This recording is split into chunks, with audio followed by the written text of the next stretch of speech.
That's a clown question, bro. Hi, what's up on you? So I'm gonna kick some dirt. He gets on base. Just a bit outside. I'm not the type of player that's going to be Johnny Hustle. If you don't want me to watch the ball, you can go get it out of the ocean. And welcome to Above Replacement Radio, where we're talking baseball kind of whenever. I'm your host, Christian. Over there on the other side of the screen is Daniel Curran. How you doing, Daniel? Chris, I'm doing well. Once again, obviously, this is a very, very exhausting week for us with baseball. This is the third broadcast we've done this week alone.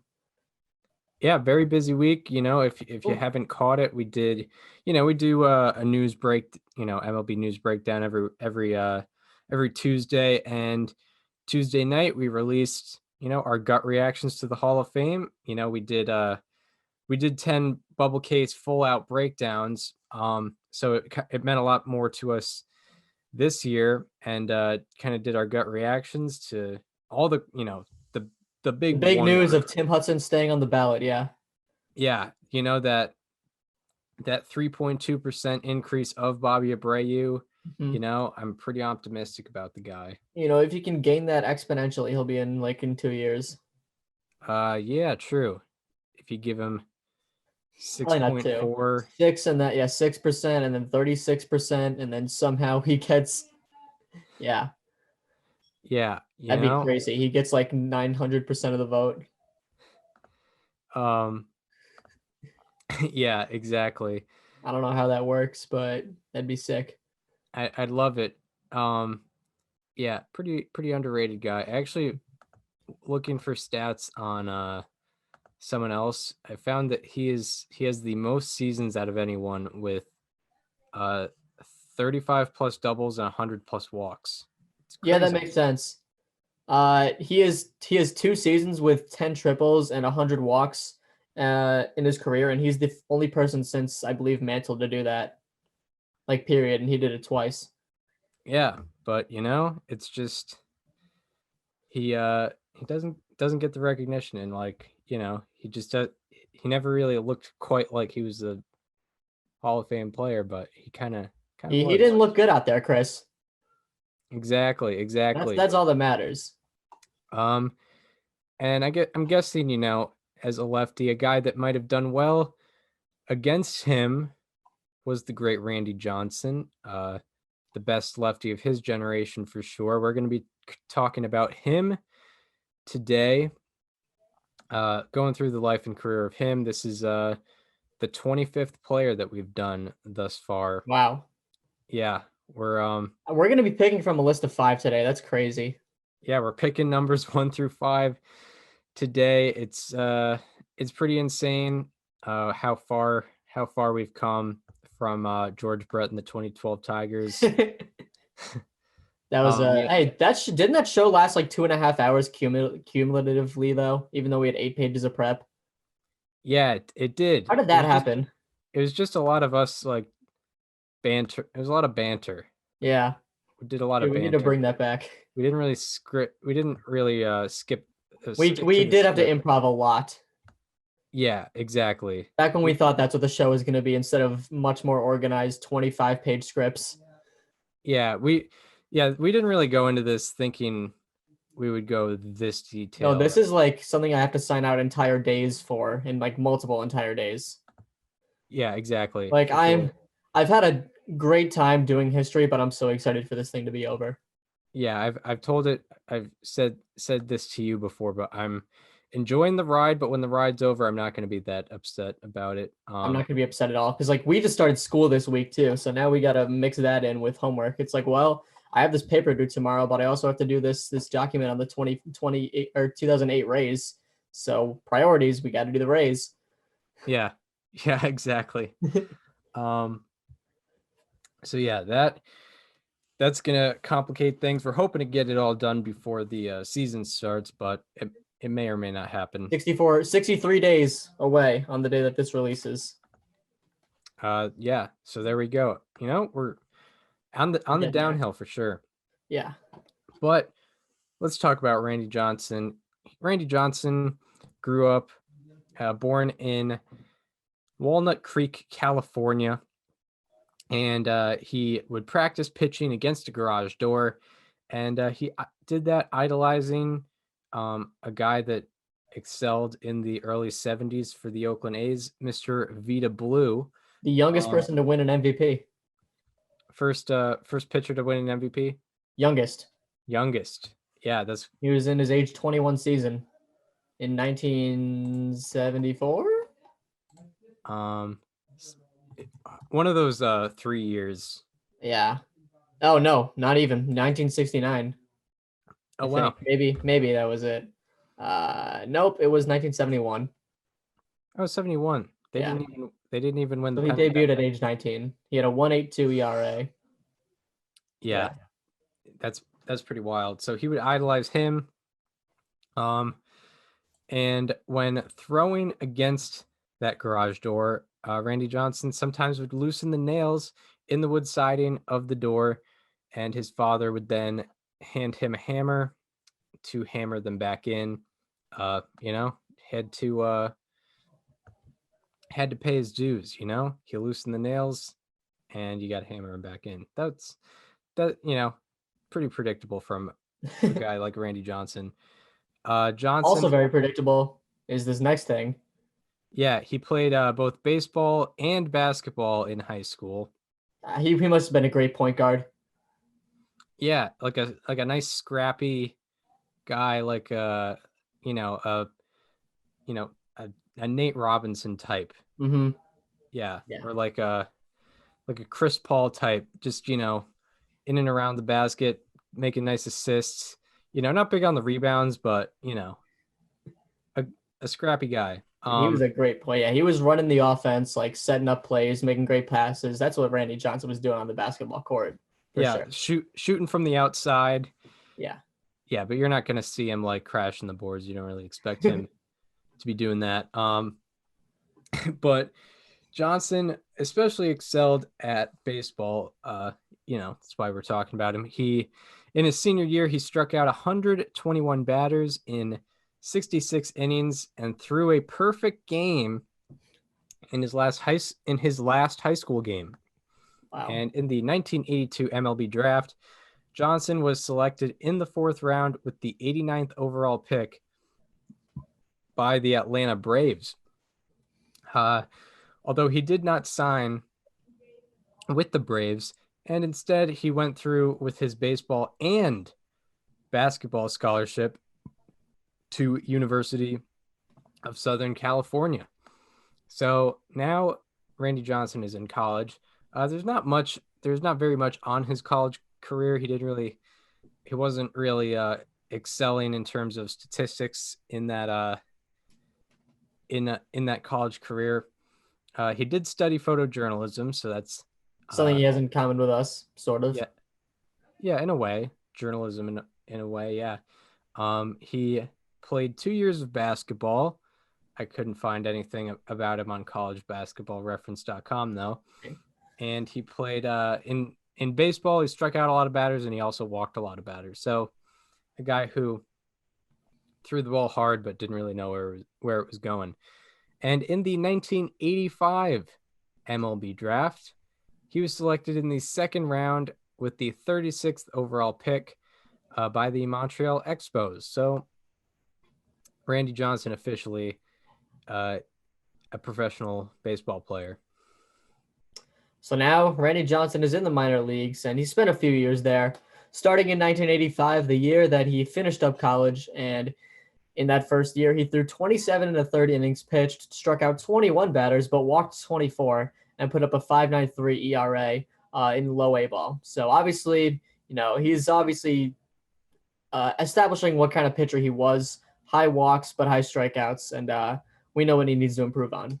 And he did a better job in 1986, which was his next year. He put up a 3.16 ERA with 10 Ks per 9 and 7 1/3 walks per 9, and only 4.6 innings per start in 26 starts in high A. So obviously the walks are still a problem for him, but he's striking them out like nobody else. And in 1987, he put up a 3.73 ERA with 10.5 strikeouts per 9 and 8.2 walks per 9 and 140 innings pitched in Double A. Lastly, in 1988, he put up a 3.26 ERA, 8.8 strikeouts per 9 and 5.7 walks per 9, in 113 and a third innings pitched in AAA. Still not very good, but much better than where he was at. And he missed 2 months of the season due to a hairline fracture in his right hand from punching a wall. And he was able to mature through, thanks to two men in particular. And this is a direct quote from Randy Johnson. Quote, Kerrigan was my pitching coach in AA and AAA levels of the Montreal Expos system, and Williams was a roving pitching instructor in the minors. Both of these coaches helped me greatly because they made me grow up and become a better person. They helped me develop into a big league pitcher. I owe a great deal to them. So two of his minor league pitching coaches really helping him through, getting through these issues. And eventually, in 1988, he was called up to the Expos in September. So now we're going over Randy Johnson's brief time as an Expo. Johnson made his Major League Baseball debut on September 15th, 1988, and automatically became the tallest player in MLB history. And since then, he has been joined by Eric Hillman, Andy Sisko, and Chris Young, the right-handed pitcher Chris Young. Shout out to Chris Young for being a May 25th birthday.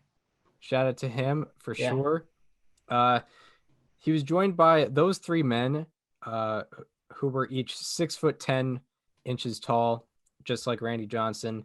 And he has been surpassed only by John Roush. So little trivia for you. Tallest player in baseball history was just this reliever for the Twins who had an all right career.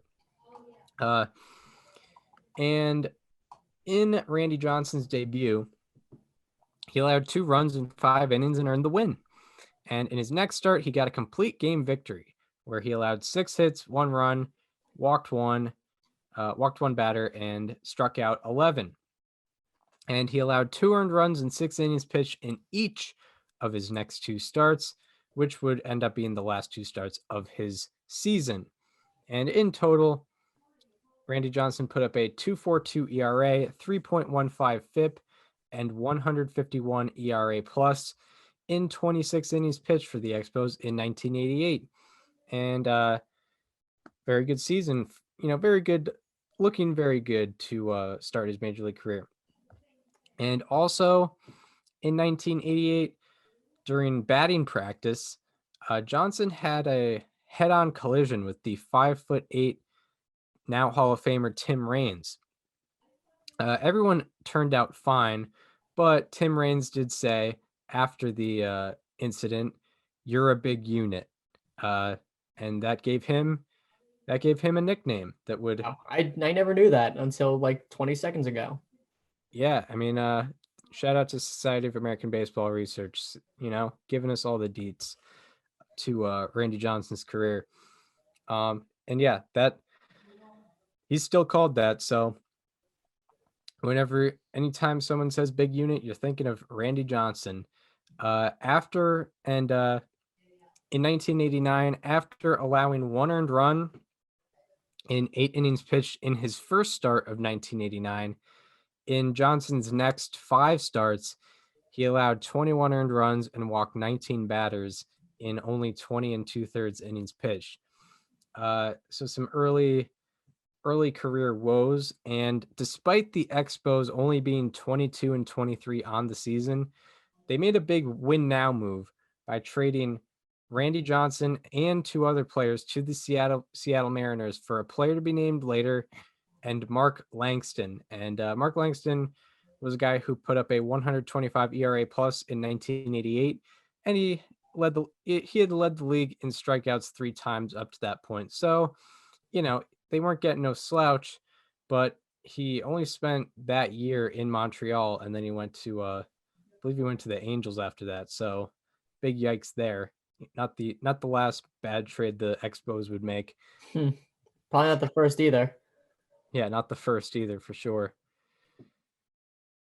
So now Randy Johnson has a new home for now in Seattle, and from the first part of his Seattle tenure, he was kind of doing a lot of what he was doing in the minors. And in 1989, he put up a 4.4 ERA with a 3.94 FIP, a 92 ERA plus, with 7.1 strikeouts per nine, 4.8 walks per nine in 131 innings with Seattle.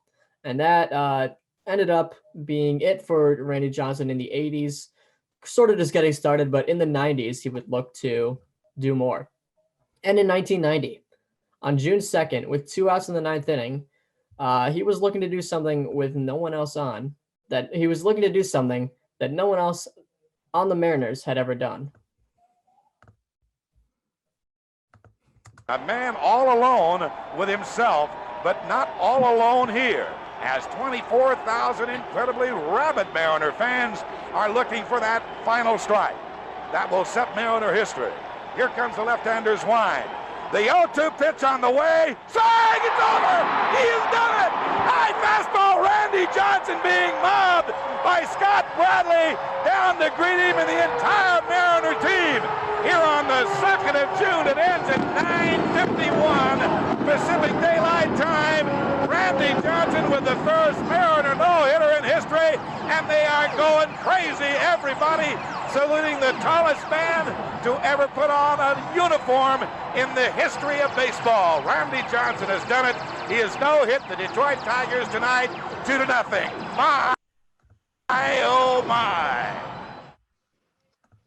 So Randy Johnson with a no-hitter, his first in his career. Also, RIP to the legend Dave Niehaus. He was taken from us far too soon. And in his following start, he threw a complete game where he allowed 1 run, struck out 10, and allowed just 6 base runners, ironically the same amount of base runners in the no-hitter. And on the year in 1990, he ended up with a 3.65 ERA, a 4.29 FIP, 108 ERA plus, 7.9 strikeouts per nine, and 4.9 walks per nine in 219 and 2/3 innings pitched. He also finished 6th in Ks per nine, 6th in strikeouts with 194, 2nd in hits per nine with 7.1, and walked the most batters in the MLB with 120 and had the worst walks per nine among qualifiers.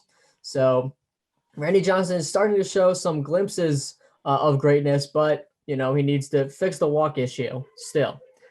And in 1991, he put up a 3.98 ERA, a 4.0 FIP, a 103 ERA plus, 10.2 strikeouts per nine, and 6.8 walks per nine in 201 and a third inning pitched. And he finished 2nd in Ks per nine behind 43-year-old Nolan Ryan with 10.2, 2nd in strikeouts with 228, 2nd in hits per nine with 6.8, and walked the most batters in the MLB with 152 and had the worst Ks or walks per nine among qualifiers.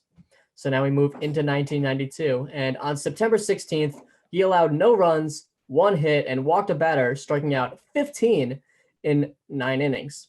Unfortunately for him, there was an unearned run allowed in the 4th on a throwing error, and the game went to extras where the Mariners lost.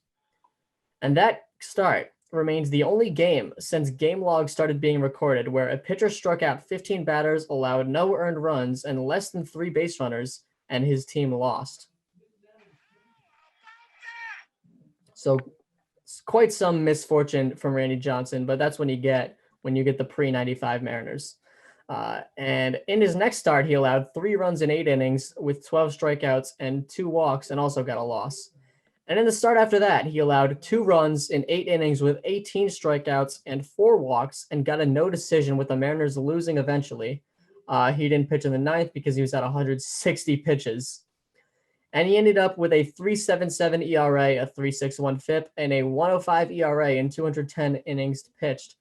He had the least hits per nine among qualifiers with 6.6, the most strikeouts with 241, the most walks with 144, the most hit by pitches with 18, Ks per nine among qualifiers with 10.3, and walks per nine with 6.2. So, Chris, he's doing all this great stuff, but he's not winning the game, so it doesn't matter. Exactly. And to learn how to win the games, he went to a guy who had won 300 at that point. And at some point around 1992, it's not clear exactly when, but Johnson got some advice from probably his idol, Nolan Ryan, and, a guy who had a similar career path in a way. So a quote from Nolan Ryan says, I told Randy he could be the most dominating pitcher in baseball if he just worked on his game. He was a lot like me when I was younger. He was just pitching and not doing a lot of thinking. And also, something a lot deeper happened in Randy Johnson's life around 1992. This is a quote from Society of American Baseball Research. It says, Johnson also found resolve and courage from another source. Bud Johnson had been suffering with an ailing heart, and he died on Christmas Day of 1992. Randy, who was en route to see his father, missed the opportunity to say goodbye. Quote, from that day on, I got a lot more strength and determination to be the best player I could be, said Johnson, and not to get sidetracked and not look at things in games as pressure, but as challenges. What my dad went through was pressure. That was life and death. This is a game. So Johnson, from an external source, an unfortunate source, he kind of, gets this sort of second wind and kind of reevaluates himself in a way. And in 1993 and 1994, Randy Johnson is starting to make the fix that had been ailing him throughout his career thus far, as we're talking about it. So in 1993, Johnson's walks per nine went from 6.2 all the way down to 3.5. And he improved so much that he was able to pitch in the All-Star game, which is where Randy Johnson actually got, even in 1993, before any Cy Youngs, got maybe his easiest strikeout ever.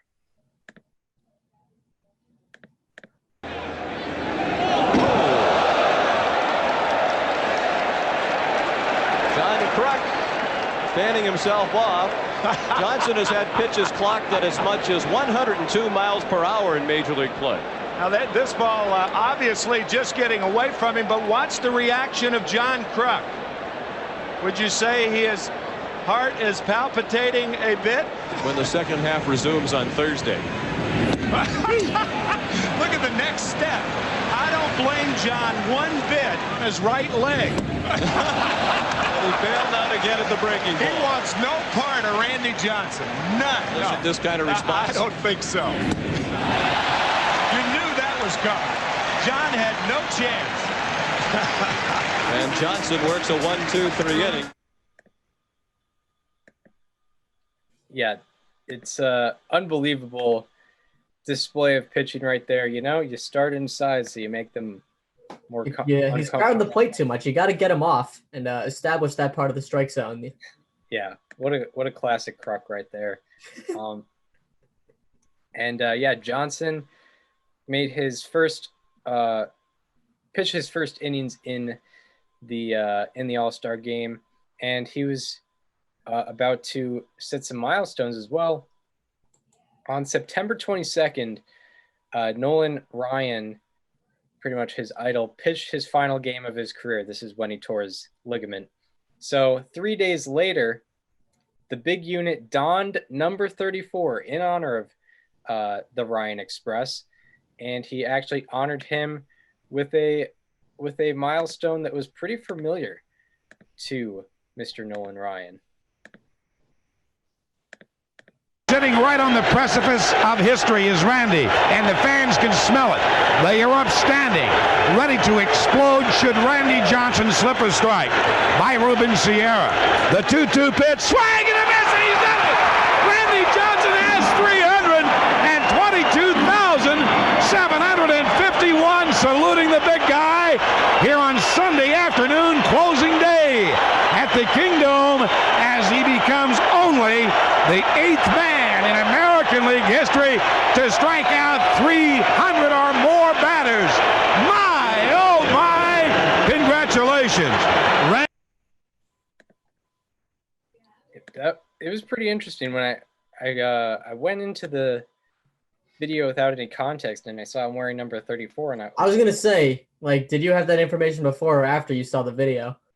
Yeah, I saw the video. I saw number 34, and I was like, something's up here. So I looked it up and got the information. But yeah, that's pretty funny, and it makes a lot of sense. I think Johnson had a good relationship with Nolan Ryan too, so it makes a lot of sense. Johnson, in the year 1993, ended up finishing 4th in innings pitched with 255 and a third innings pitched, 2nd in FIP with a 3.05, 8th in ERA with a 3.24, and 9th in ERA plus with a 135. Johnson led the league in hits per 9 with 6.5, strikeouts with 308, and strikeouts per 9 with 10.9. And Johnson finished 5th in Baseball Reference WAR, and he led the league in F4 thanks to his innings and his FIP. And Johnson also ended up finishing 2nd in the Cy Young vote and 24th in the MVP vote. And his 1993 is the only season in baseball history with 306 plus strikeouts, less than 100 walks, less than 190 hits allowed, and 10 plus complete games. One thing that should be noted about his 1993 season, I don't know if you knew this, Chris, but in the very last game of the season against the Minnesota Twins, Randy Johnson played 1 inning in left field. Oh. Yeah. In the very last game, if you go to his standard fielding statistics on Baseball Reference, you'll just see a 1 next to left field. And it was on the last day of the season. Neither team was going anywhere. I'm guessing someone got hurt. But the coolest part about that is I'm pretty sure to this day he remains the tallest position player in baseball history. That's pretty hilarious because everyone 6'10" or higher was a pitcher. Everyone around him. So that's pretty hilarious. He played. I don't think there's any video of it, but he definitely played an inning in left field in game 162 in Minnesota. Yeah, that's pretty funny. Maybe that's one of the places I go in the time machine. Last game of the 1993 Mariners season. Yeah.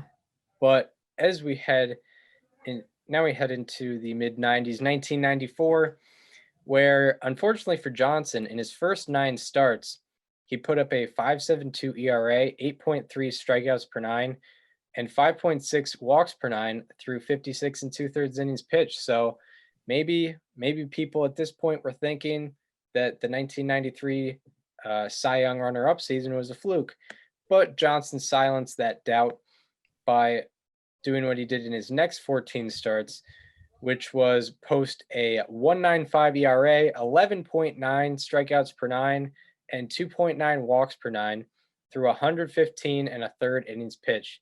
And the players' strike of 1994 shortened his season at 23 starts, and he ended up finishing 7th in innings pitched with 172, 5th in ERA with a 3.19, and 5th in ERA plus with a 152. And he led the league in complete games with 9 in a strike-shortened season, shutouts with 4, strikeouts with 204, strikeouts per 9 with 10.7, and FIP with a 3.18.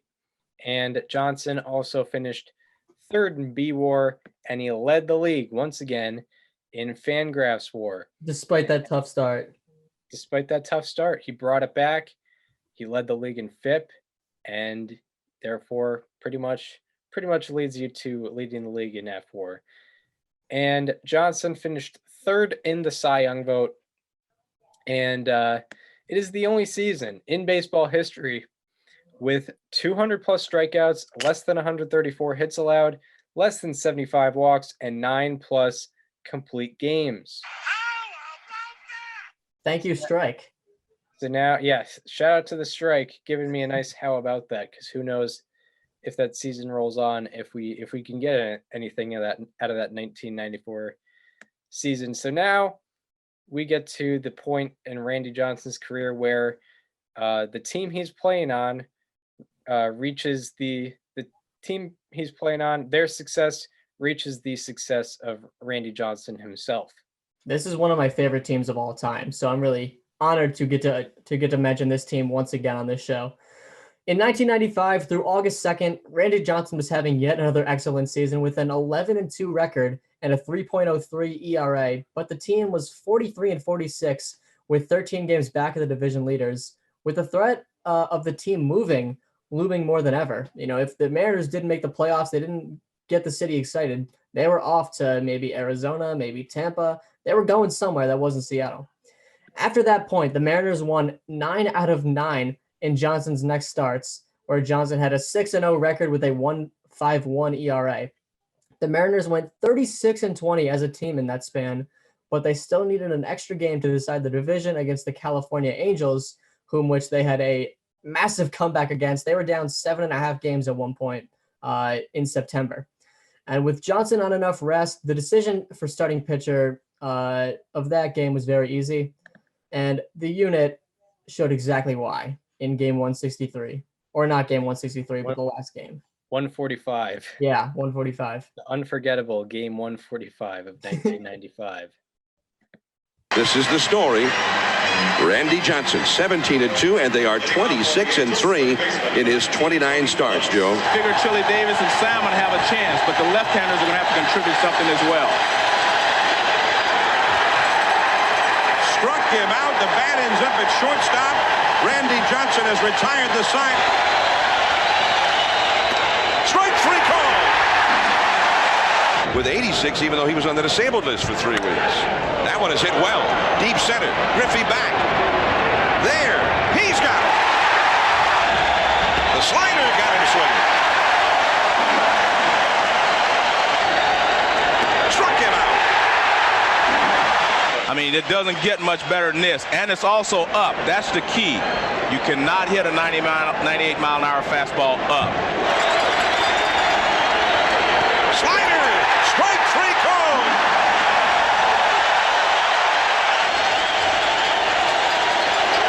Slider. Strikeout number 6. As if through the sheer force of its will to create another strikeout for Johnson. Slider. Strike three called. Strike three. When a guy is throwing 99 miles an hour, it's hard to lay off, and you do not have a lot of time to decide whether that pitch is in the strike zone or not. This is definitely a ball, but you just do not have time to decide. Yes, strike three.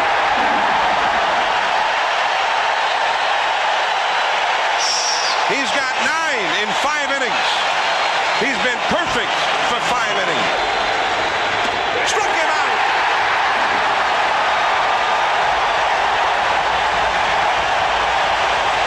And that's 10 for the big unit. The big guns are coming up. And Johnson doing some cheerleading. Griffey, Martinez, and Buhner coming up. 1-0 Seattle.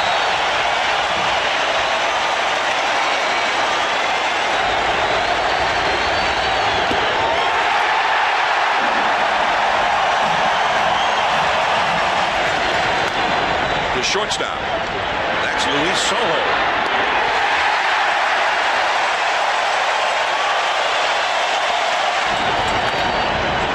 Johnson knocks it down. Back to Wilson. The catcher Wilson throws over to first, and he got him. Another great play. Pitching the biggest game of his life, and it's one of his best.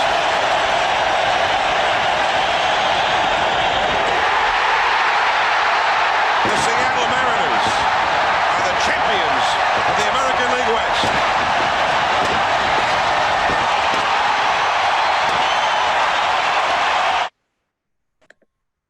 Something that I didn't realize there was a possibility of, actually, and I looked it up as the video was playing. He was pitching against the guy he was traded for, Mark Langston. Yep, he was. That's true. Yeah. That was the biggest game to that point in Mariners franchise history. And Randy Johnson pretty much saved the franchise with that start. And in the season, he ended up finishing 4th in innings pitched with 2.14 and a third. He led the league in winning percentage with a 900. That was an 18-2 record. Home runs per 9 with 0.5, hits per 9 with 6.7, strikeouts with 294. He almost hit 300 in a shortened season. Ks per 9 with 12.3, whip with 1.05, strikeout to walk ratio with 4.5. How about him leading a strikeout to walk ratio when that seemed impossible a few years ago? FIP with a 208, ERA with a 248, and ERA plus with a 193. He led the league in B-WAR, and no one else in the American League was within 4 F-WAR of Randy Johnson. Mind you, in a shortened season where it's harder to accumulate that much more wins above replacement. He won the Cy Young and finished 6th in the MVP vote. And up to that point of the season, this was the most Ks per 9 in a qualifying season. It remains the only season in baseball history with 290 plus strikeouts, less than 160 hits allowed, less than 70 walks, and less than 15 home runs allowed. It is also the only season in baseball history with 214 plus innings pitched, 12 plus strikeouts per 9, and an ERA plus of 190 or better. So now going into the postseason in Game 3 with the Mariners down 2-0, facing ultimate elimination, Johnson allowed 2 runs, 4 hits, striking out 10 to give his team the victory, 7-4. And the Mariners won Game 4 on an Edgar Martinez grand slam. And in Game 5, with the game tied, after reliever Norm Charlton allowed a double and a walk to start the top of the 9th, he was called upon to keep the game tied. He struck out future Hall of Famer Wade Boggs and then forced a pop-out to Bernie Williams and then a pop-out to Paul O'Neill to keep it tied. And with the game going into extras, he struck out the side in the 10th on a day's rest, single day's rest. He walked the leadoff batter in the 11th inning, and after he was moved to second on a bunt, he gave up an RBI single to Randy Velarde, the next batter, and intentionally walked one after and struck out the batter after to close out the inning and limit the damage. So he was in line to get the loss, but the Mariners ended up scoring 2 runs on the iconic Edgar Martinez double to win the game and advance to the ALCS.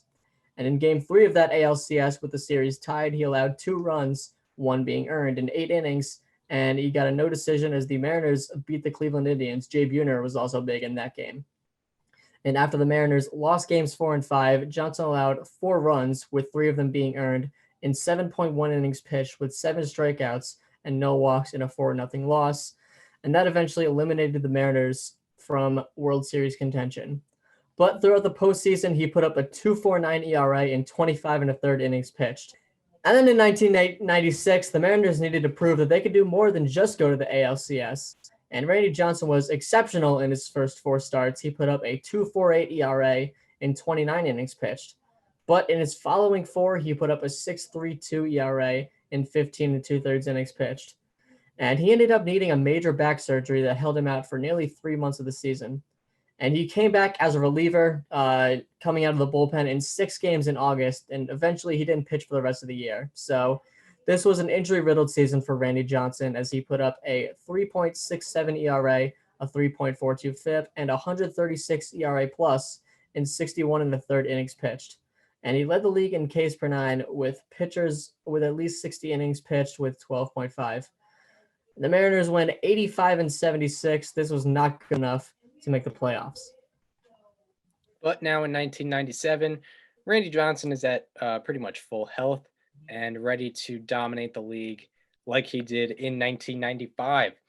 And on June 24th, he struck out 19 batters and walked 0 batters. Good way to come back in a way.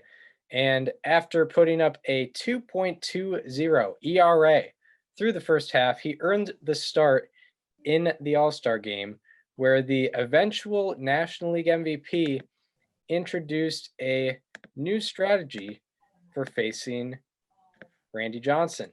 It's Larry Walker. I told you it hit right-handed. We were talking about it before the game. He batted right-handed earlier in the year in batting practice. And here he is. He's going to face him right-handed. Why not?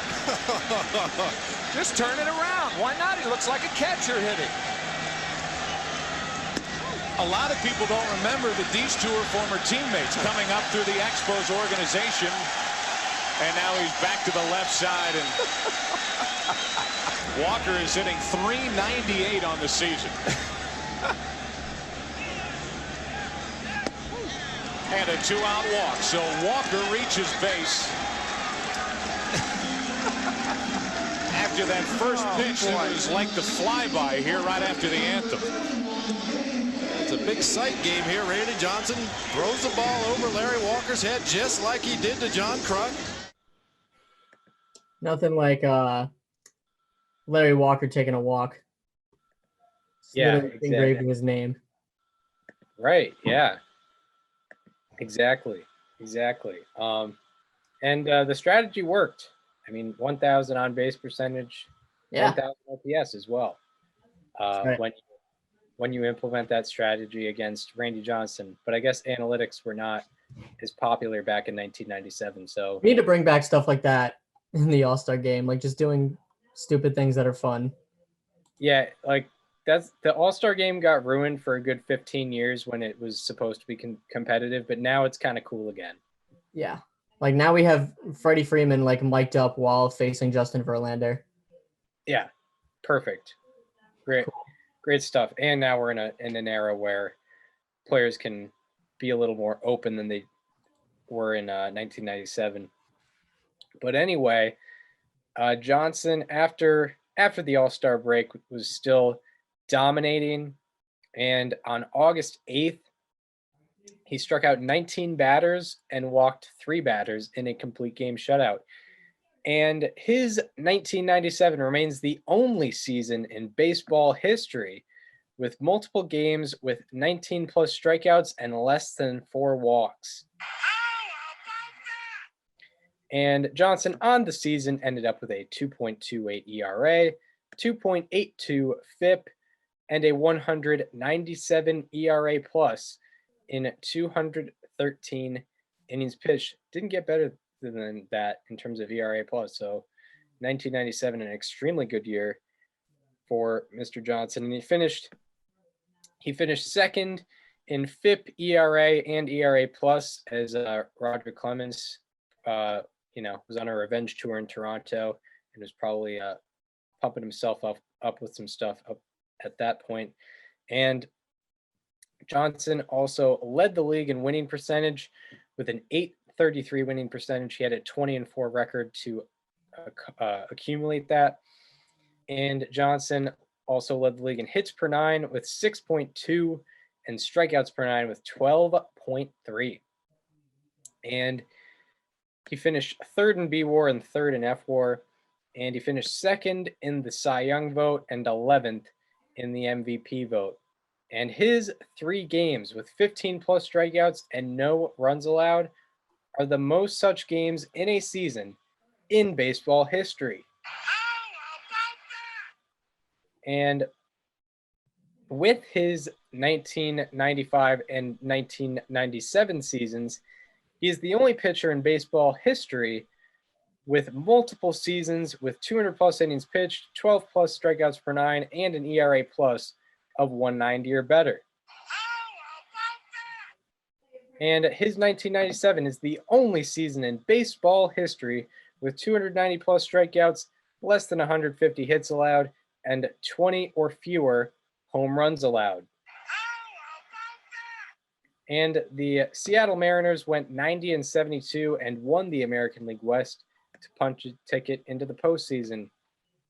In that postseason, in Game 1 of the ALDS, Johnson allowed 1 run through the first 4 innings, then allowed 4 runs in the 5th inning and got the loss in a 9-3 loss to the Orioles. And in Game 4, with the Mariners down 2-1 in the series, he allowed 3 runs in 8 innings and struck out 13 while walking 2, but he got the loss in a 3-1 defeat, and that eliminated the Mariners from the postseason.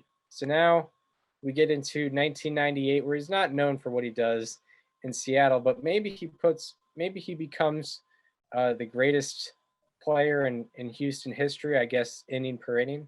It's pretty crazy. We'll see. Johnson was heading into a contract year, and the Mariners were hesitant to extend him because he was 34 and 2 years removed from back surgery, and they also had a lot of other people to possibly, get money with A-Rod, with Edgar Martinez, with Griffey, and then with Randy. So one of them had to go at least, and Randy Johnson, with his age and health issues ended up being that. Through July 28th, he put up a 4.33 ERA, a 3.35 FIP, and a 1.06 ERA plus in 160 innings pitched. With the Mariners having a 48-59 record at the trade deadline, Johnson was dealt to the NL Central leading Houston Astros for a player to be named later, Freddie Garcia and Carlos Guillen. When Jeff Bagwell heard the news in a bar in Pittsburgh, he bought drinks for everyone at the bar, which I don't blame him. I'd be that excited if I got Randy Johnson on my team. And in his first start with Houston, he allowed 2 runs in 7 innings. He struck out 12 and walked 1 to earn the victory. His 2 starts following were both complete game shutouts.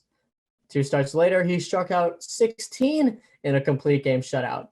And he ended up with a 1.28 ERA, 2.04 FIP, and a 3.22 ERA plus in 84 1/3 innings pitched and 11 starts with the Houston Astros. Despite only spending 4 months in the NL, in the AL, he finished 3rd in the AL in strikeouts, which is hilarious.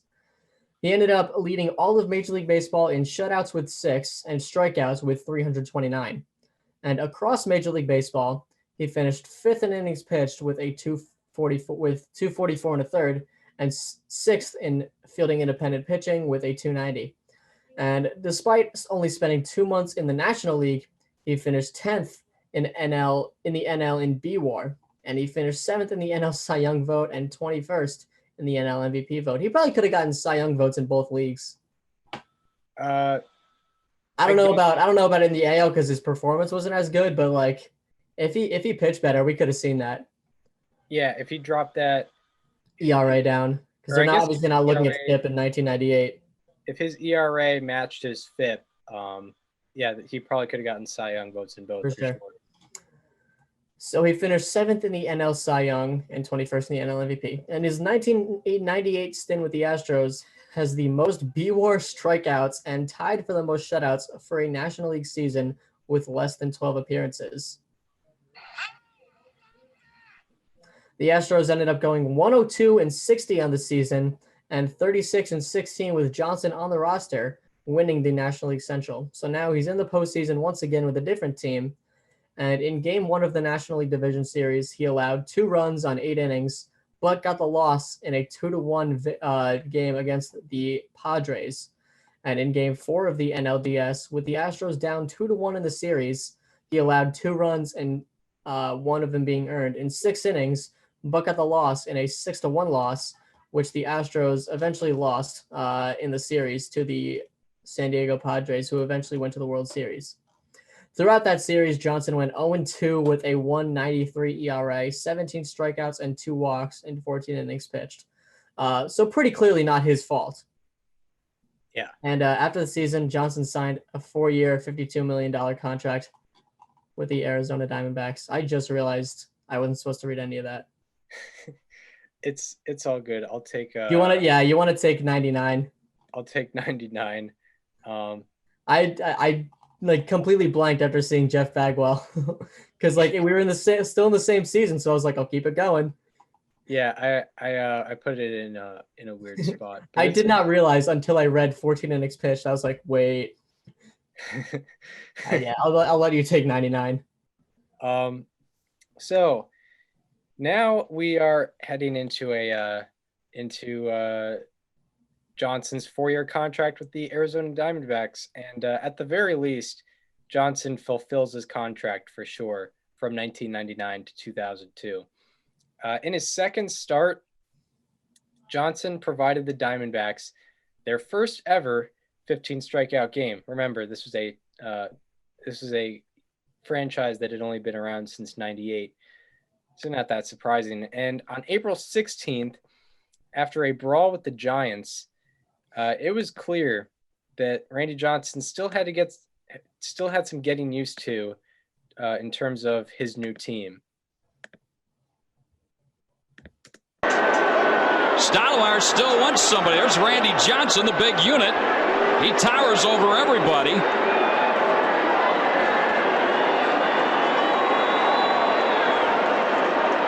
Randy's got to change his cap. Oh, jeez. The really bad thing was it fit. There you go. That looks better. Get that D-backs hat on, Randy. I love how every clip of Randy Johnson is just something that makes you laugh. Yeah, it really is. It's just and none of it's like intended. Yeah, him doing regular things is still kind of hilarious. Just his whole look, because he's a crazy, one of the most intimidating pitchers of all time. It's just this 6'10" being. But then he puts on the wrong cap, and it's just if any other player did that, it wouldn't be. It would just be kind of whatever, Yeah. Yeah.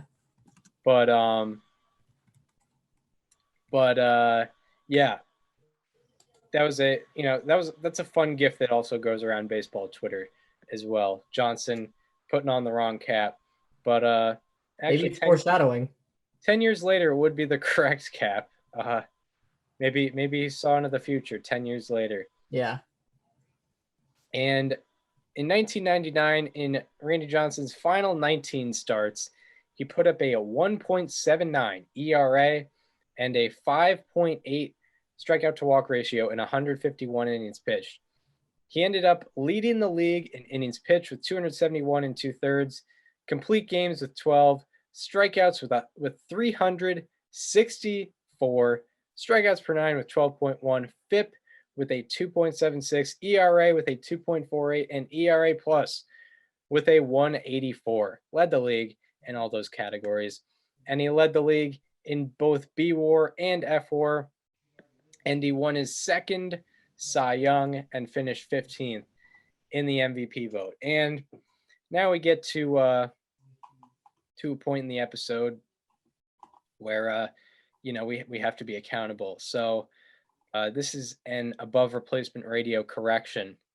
So on part 1 of episode 80, I stated that Nolan Ryan's 1973 had the record for games with 10 plus strikeouts, most games with 10 plus strikeouts in a single season, where I said Nolan Ryan had 20 games with 10 plus strikeouts in 1973.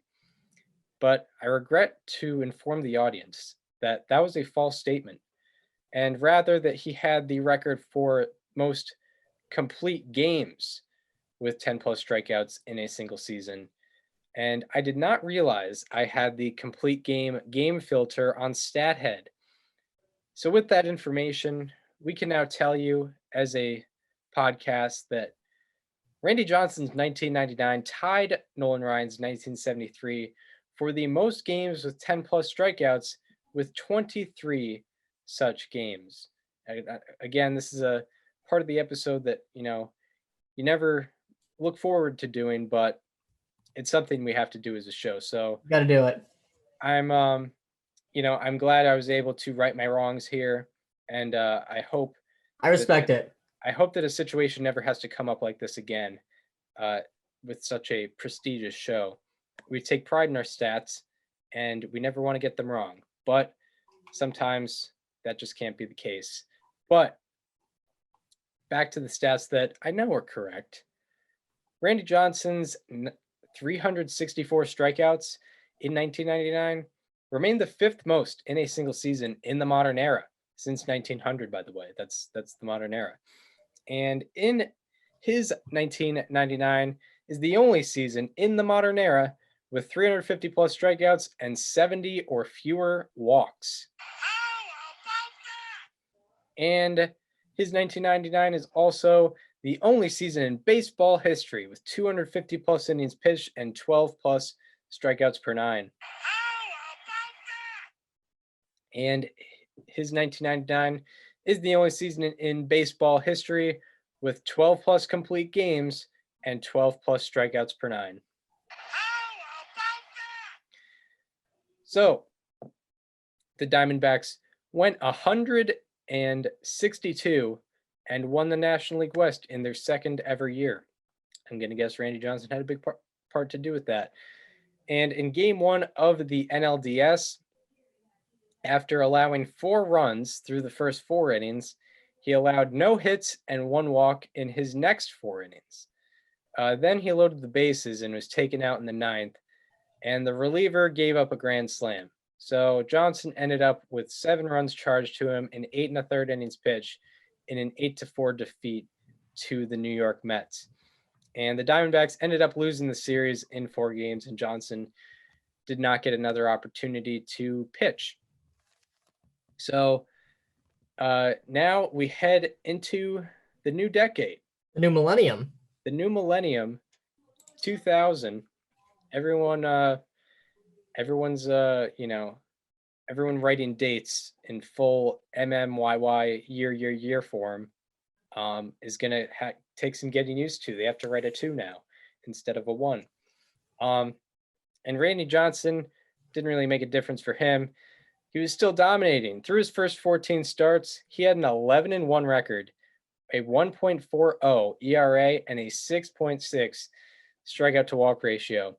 And on September 10th, Randy Johnson celebrated his 37th birthday with a milestone.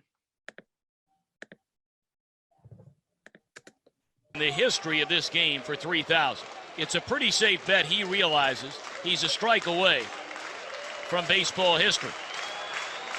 1-2 on Mike Lowell, and Johnson fires, swung on and missed a fastball at 97 miles per hour. And on this, his 37th birthday, Randy Johnson becomes the 12th pitcher in Major League history to strike out 3,000 batters. He walks back to the dugout, receiving a standing ovation from the crowd here in Miami.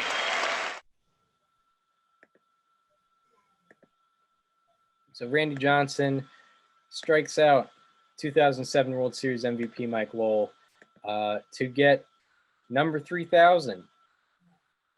First of many career accomplishments for Randy Johnson. He definitely was not done. In fact, in 2000, he ended up finishing 3rd in innings pitched with 248 2/3 and 2nd in ERA with 2.64. And he led the league in winning percentage with a 731. That was a 19-7 record to compile that 731 winning percentage. He also led the league in complete games with 8, shutouts with 3, strikeouts with 347, strikeouts per 9 with 12.6, FIP with a 2.53, and ERA plus with a 181. And he led the league in both B WAR and F WAR, and with that won his 3rd Cy Young and finished 17th in the MVP vote. And his 23 games with 10 plus strikeouts, I can inform you now, tied Nolan Ryan's 1973 and Randy Johnson's 1999 for the most such games in a single season. And his 19 games with 11 plus strikeouts remained the most in a single season since game logs started being recorded.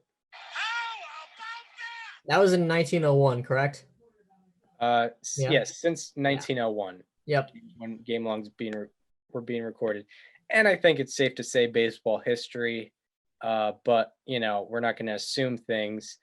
I know Hugh Daly was, putting together those 11 strikeout games back in 1884, along with Old Hoss and Pud Galvin. Yeah. So we can never be so sure. But, when I say since game logs started being recorded, you can also assume it's probably baseball history, especially when it's, single game strikeout marks. But, if you know what they say about assuming, Daniel. But unfortunately, the Diamondbacks in 2000 went 85-77 and missed the playoffs. So now on to 2001, a very memorable year for Johnson and the Diamondbacks. In spring training, Randy Johnson actually, unfortunately for him, had a strike taken away. You don't see this very often. He had a strike taken away due to some fan interference.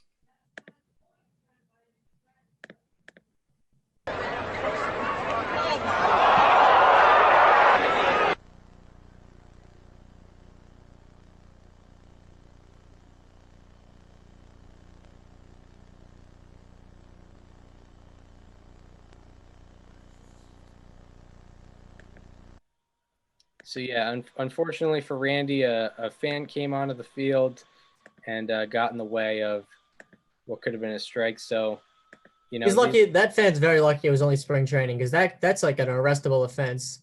That's going to be a lot more prominent in the regular season. Yeah, exactly. Yeah, he's very, very lucky. And, this is part of the episode. You have to talk about the triumphs of Randy Johnson. He had to get over, such a tragic thing. Mm-hmm.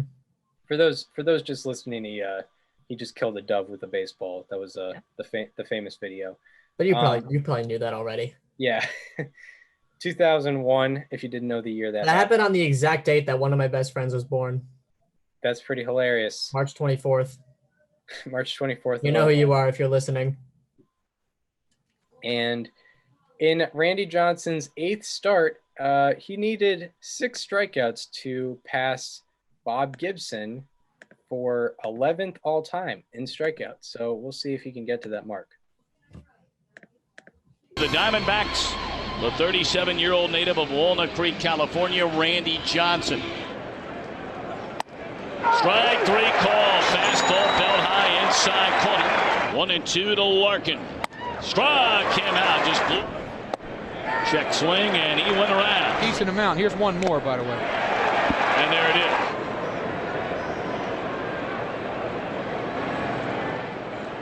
3,117 strikeouts for Randy Johnson. Negative inning, and he does. 6 strikeouts, and he's all by himself now, 11th all-time. Swing and a miss, and the ball gets away from Miller, and Sadler doesn't even bother to run down to first base. Swing and a miss by Castro.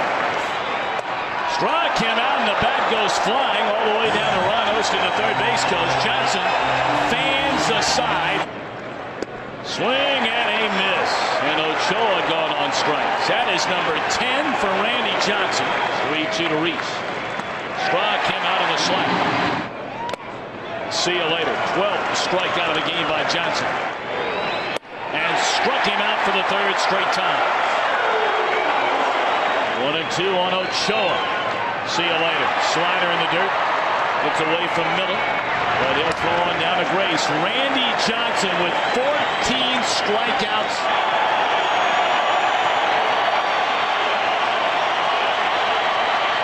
Adios. And there it is.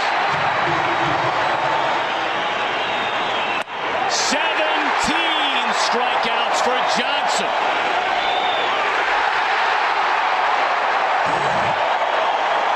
18 for Johnson.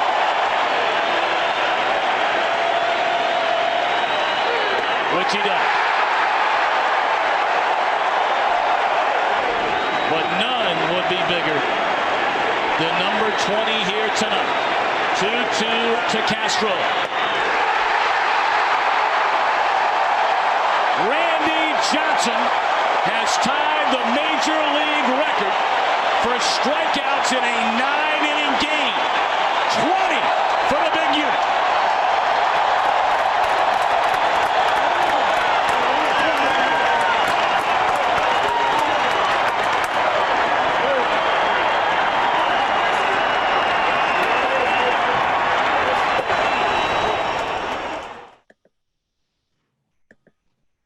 So Johnson in 9 innings gets 20 strikeouts, and for some reason I think some people don't recognize it as a 20 strikeout game, but he did get it done in 9 innings. So there you have it. And how come?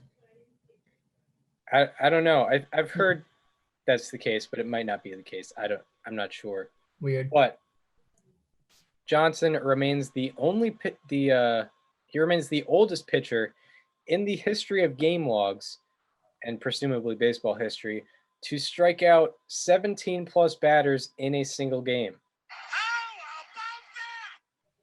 And on August 23rd, Randy Johnson created his own "How About That," which the announcers will mention. He created a "How About That" in the most epic way possible. And when he gets those 3 strikeouts, it will be the first time in Major League history that a pitcher has done that in 4 consecutive seasons. Slider on the inside corner. And the way he's going to get 13 tonight. And there's number 11. And Johnson fires. A roller foul of the third base line. I can't make a single mistake as it's 0-2. It's the 0-2 to Matthews. Swing and a miss. And that is the 12th of the game for Randy Johnson. Strike 1 to Jack Wilson. Swing and a miss, and Randy Johnson now ahead 0-2. That little slide, just a little get me over slider on the outside part of the plate. Johnson fanned a sign in the first, 1 in the second, the sign in the third, 1 in the fourth, 2 in the fifth, the first 2 in the sixth, and here's the 0-2. And Randy Johnson has become the first pitcher in Major League history to strike out 300 batters in 4 consecutive seasons. And he strikes out the side in the inning on 9 pitches. Wow. So there you have it. I don't have to bring out the button myself or search for it myself. The only pitcher to have 4 consecutive 300 strikeout seasons did that. Did that from 98 to 01. 98 to 01. And yeah, thanks. Shout out to Tom Brenneman for giving us that statistic. And I'm sure he has a great future in broadcasting, going for decades beyond 2001. Yeah, I mean, he's got a great home run call. So I think he prides himself and considers himself a man of faith. Yeah, I would agree with that for sure.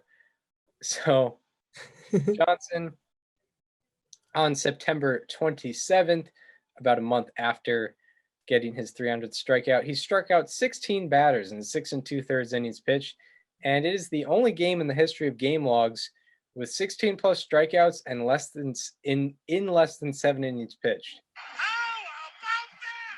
So we got 20 outs, 16 of them being strikeouts.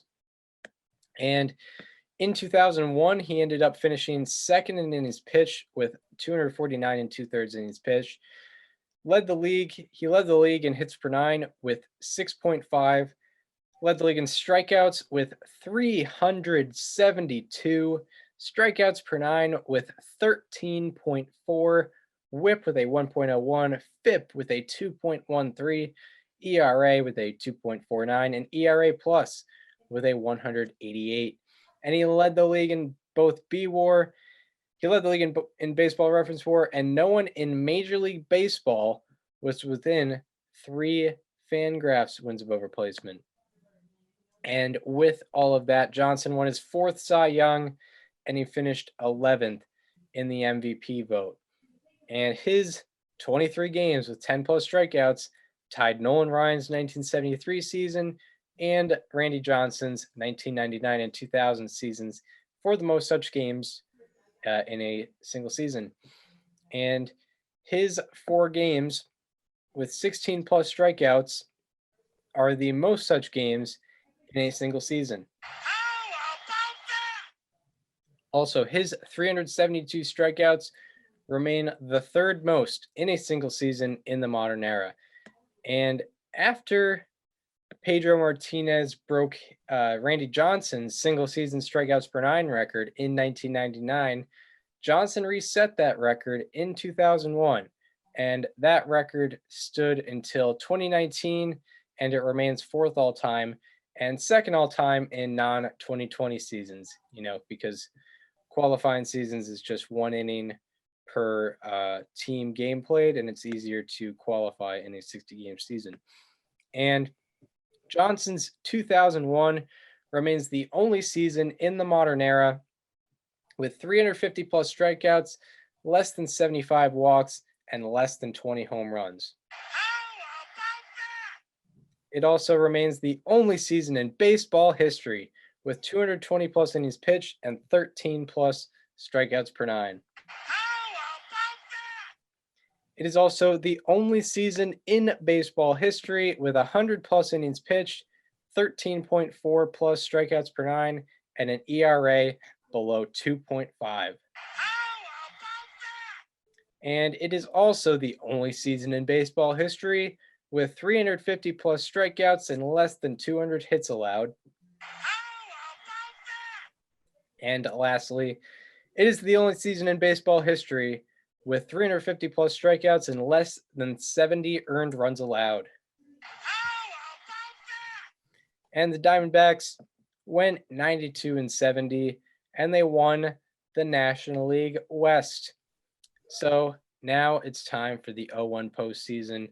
And by the way, you can get into the story of the 2001 Diamondbacks on episode 37 of what was then the show to be named later, what's now Above Replacement Radio, where we covered the 2001 Diamondbacks. And in Game 2 of the National League Division Series, with the Diamondbacks up 1-0 in the series to the Cardinals, Johnson allowed 3 runs in 8 innings and got the loss in a 4-1 defeat. And the Diamondbacks, luckily for him, Diamondbacks eventually won that series in 5 games. Shout out to Tony Womack. Yes, shout out to him. And in Game 1 of the NLCS, Johnson was facing off against Greg Maddux, and he needed a strong performance to earn the victory. Johnson, who on the year was 21-6. And the two pitchers today have 457 career wins between them. Here's the 3-2 pitch, 2 out.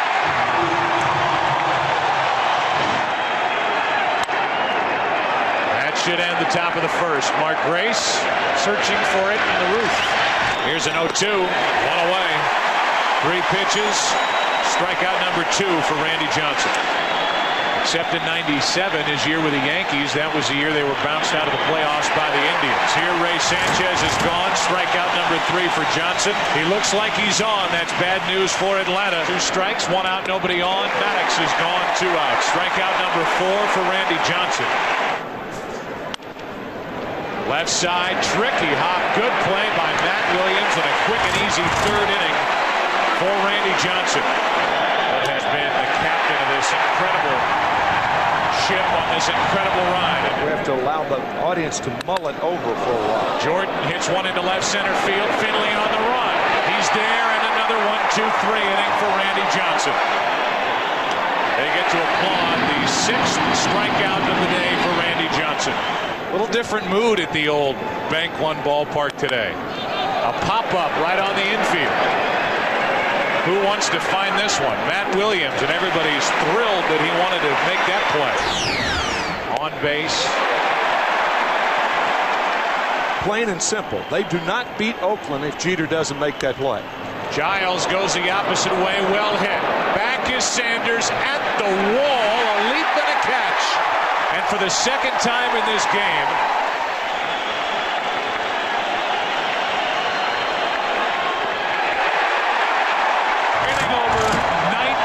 straight retired by Randy Johnson. Here's a 2-2. 3rd time Jones has struck out. 9th on the day for Randy Johnson. Inning over.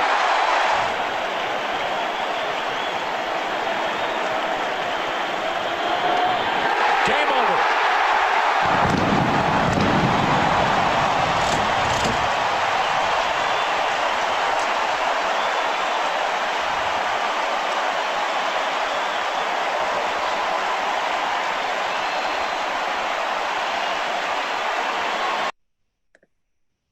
So Randy Johnson dominates and obviously gets the win.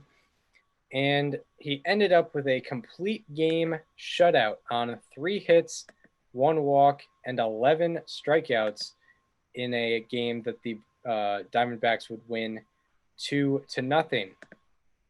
And in Game 5 of the NLCS, with the Diamondbacks up 3-1 in the series, he allowed 2 runs in 7 innings and got the win in a 3-2 victory, which advanced the Diamondbacks to their first ever World Series.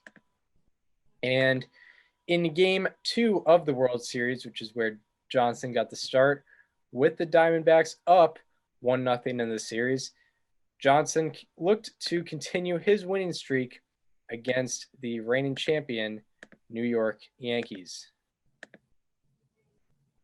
So far in this postseason, 2-1 with a fantastic ERA. And vying to win his 4th Cy Young Award, and he could do it this year. He led the National League in earned run average with a 2.49 mark. A 1-2.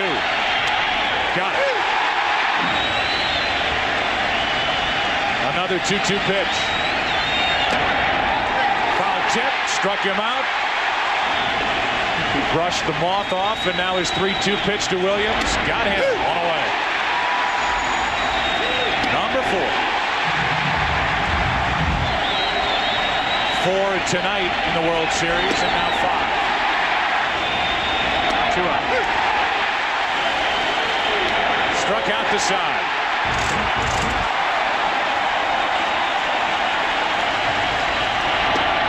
One out. 2 out, strikeout number 9. 1 out. To the left side, Williams. Counsell, inning over.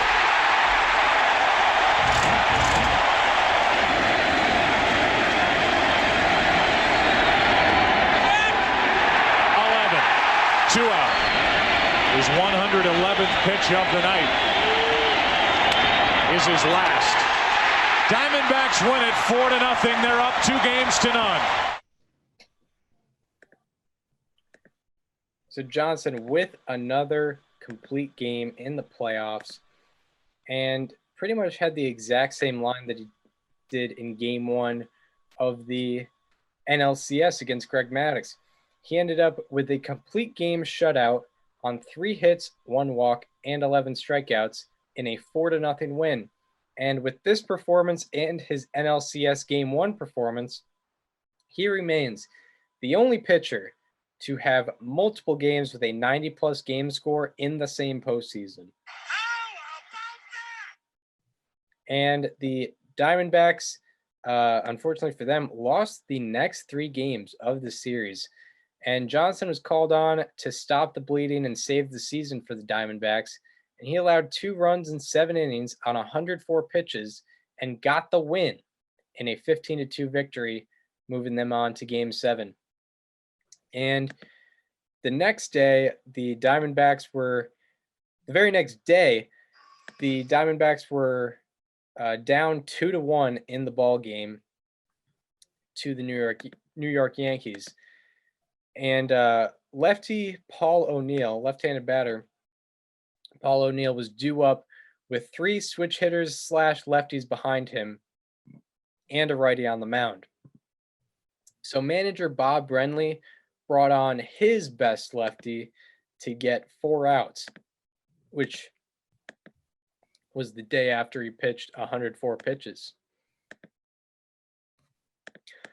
Johnson, who has pitched 11 games in his career in relief, had a very deep bullpen here in the 8th inning. Into right field off the bat of Knobloch.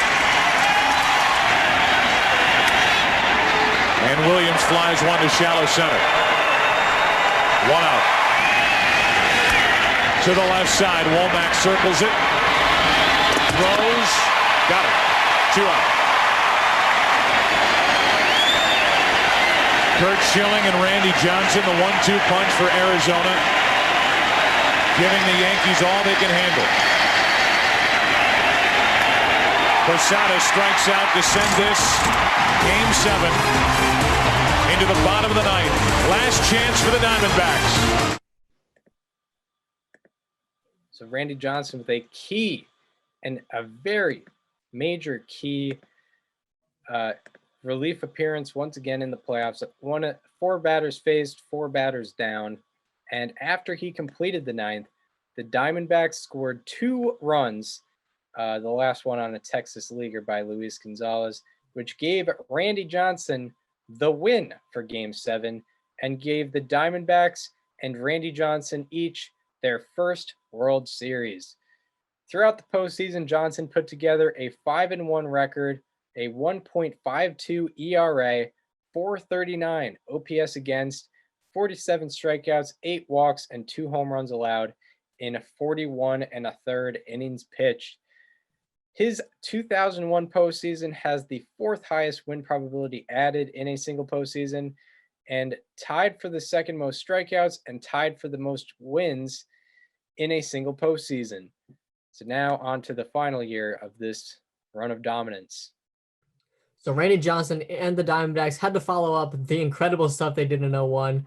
And well, Randy Johnson did his part. On April 21st and September 14th, he struck out 17 batters each. And those games, along with his 20 strikeout game in 01, remain the only games with 17 plus strikeouts by a pitcher in their age 37 season or older. He also had 3 games with 16 plus strikeouts and no earned runs allowed, which are the most such games in a season by a pitcher of any age.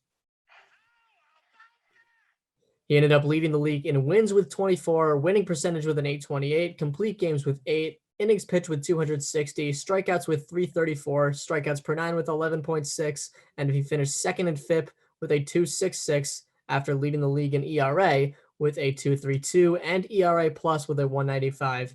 He led the league in B-WAR and finished second in F-WAR. He also joined Roger Clemens as the only pitchers to win 5 or more Cy Youngs, and he finished 7th in the MVP vote. His 334 strikeouts and 10.7 B-WAR are the most in a single season by a pitcher in their age 38 season or older. His 11.6 Ks per 9 are the most in a qualifying season by a pitcher in their age 38 season or older.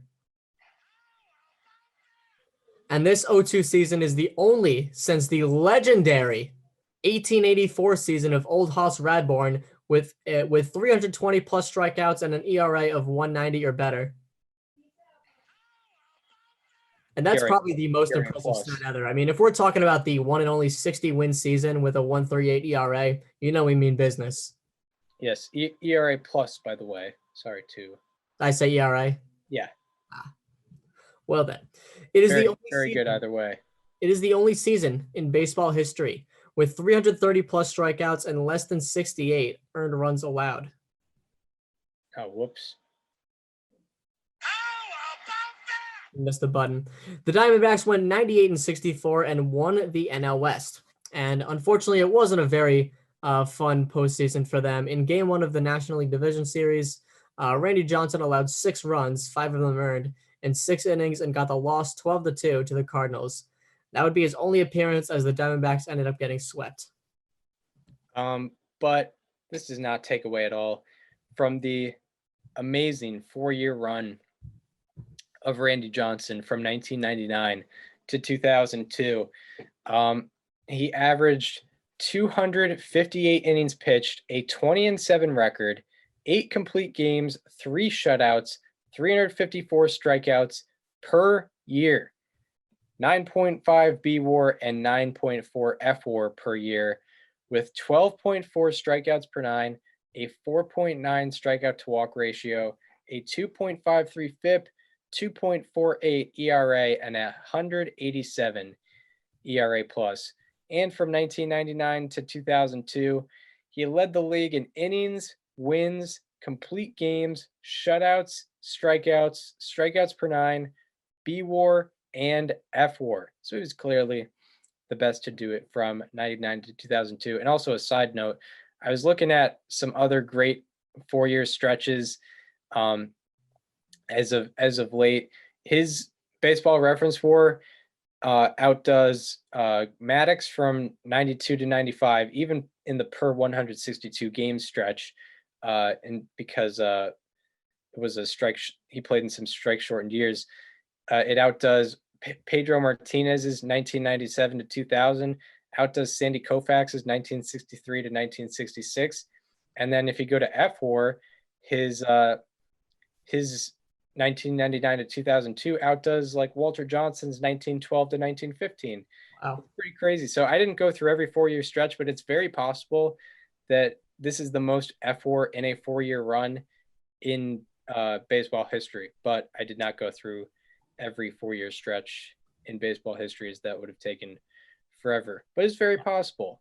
And in these 4 years, Randy Johnson struck out 1,417 batters. No one else had more than 1,000 over this 4-year stretch, and he had over 1,400. Also, his 4 seasons with 240 plus innings pitched and an ERA plus of 180 or better are the most by a pitcher in their age 35 season or older, and no one else has more than 2. And with these 4 seasons, he owns the only 4 seasons since 1884 by a pitcher in their age 35 season or older with 320 plus strikeouts. He also owns the only 4 seasons by a pitcher in their age 35 season or older with 240 plus innings pitched and 11 plus strikeouts per 9.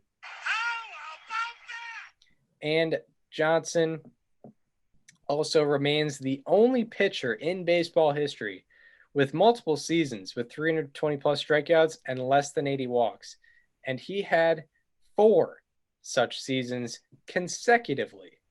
So that is how good that 4-year stretch really was.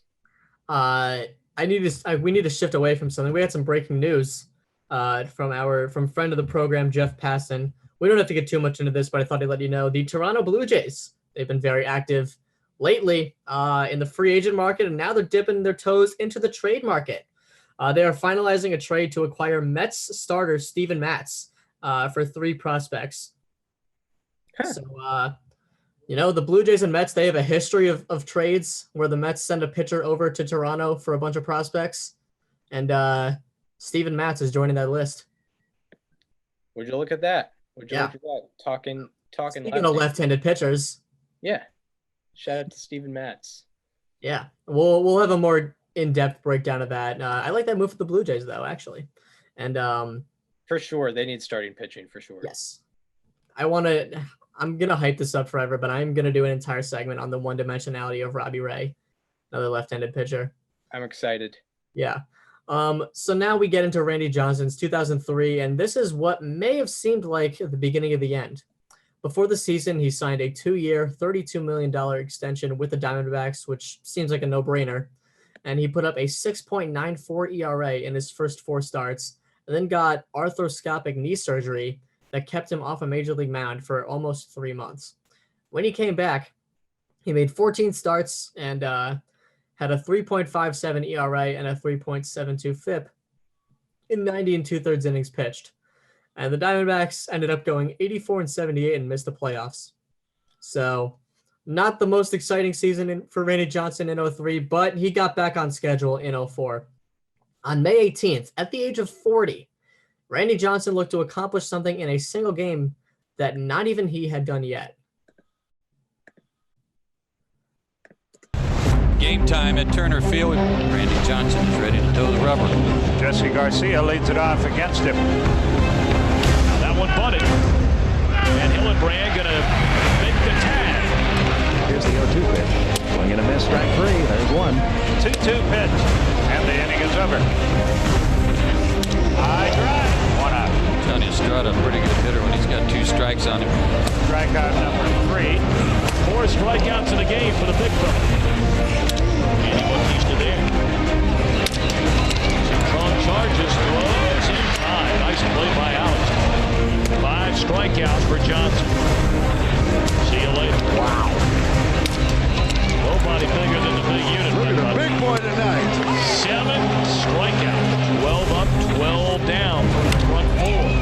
Johnson okays a sign, and again a 1-2. Danny is there to Lanian. Bautista is there. We go to the 6th. Tapper left side. Gracie throws out DeRosa to begin the 6th inning. Struck him out on a slider. Tapper towards short. Charging hard. Citron. The throw. Is in time. Infinite winner. Johnson. A big high 5 for Alex. Strikeout number 9. Yes.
So Randy Johnson, at the ripe age of 40, throws a no-hitter. Who said he was washed?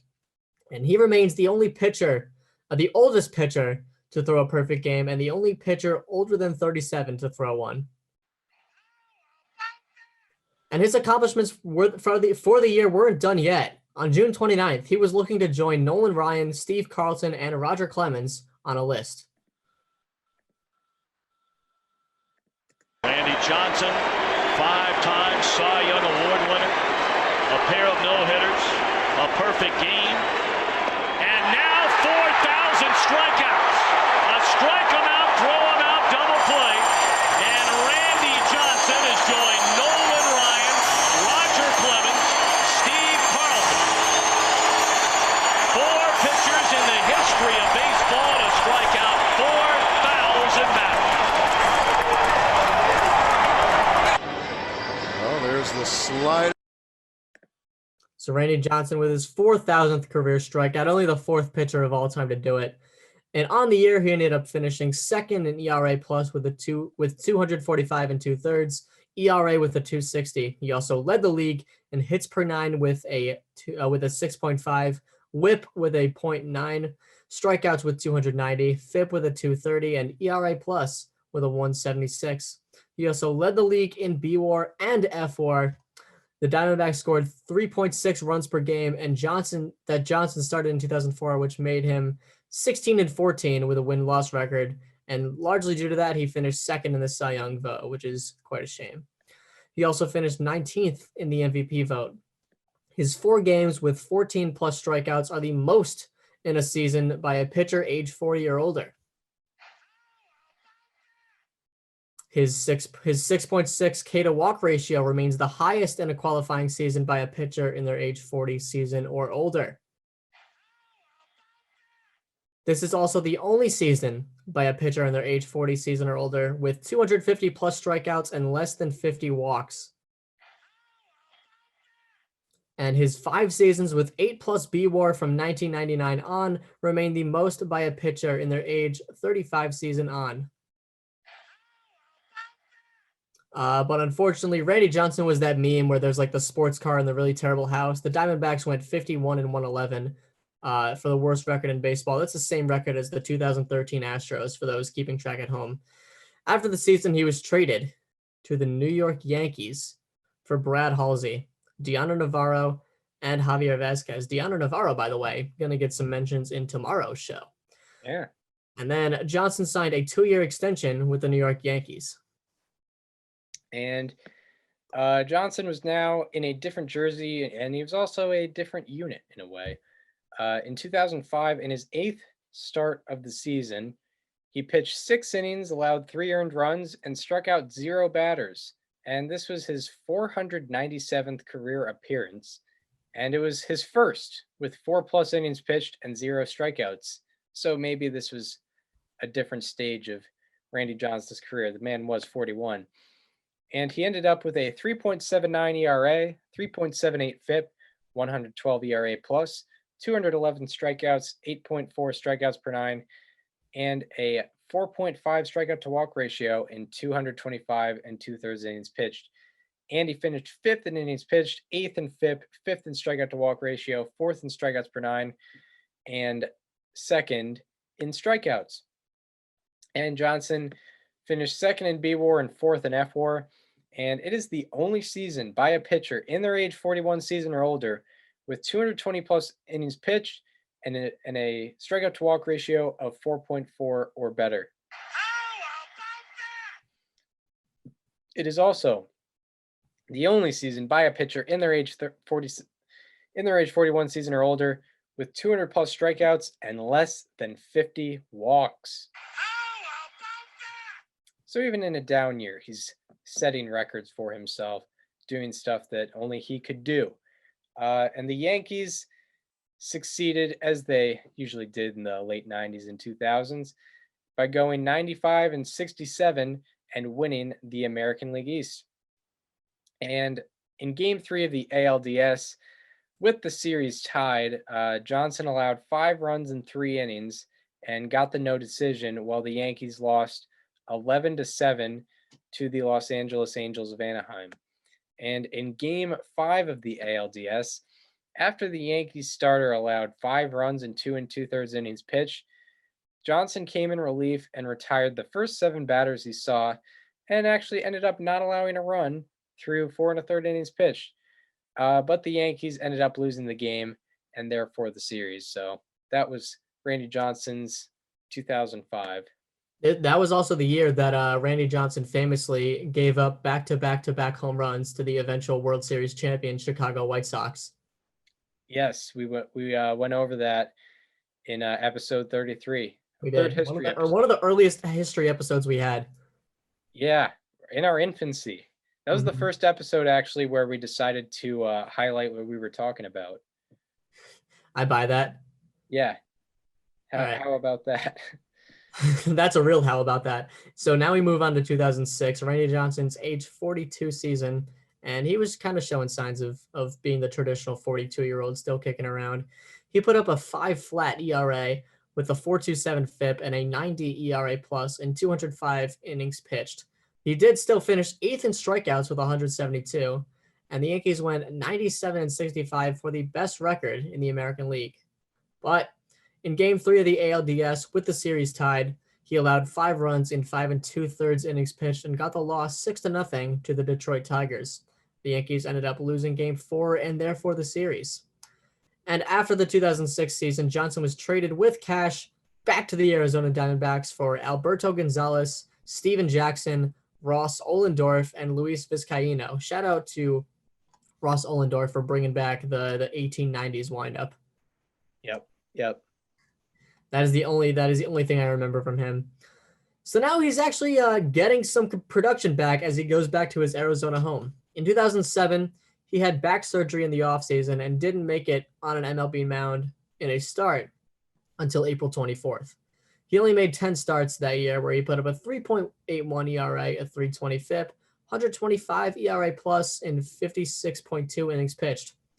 This is the only season by a pitcher in their age 43 season or older with 50 plus innings pitched and 11 plus strikeouts per 9.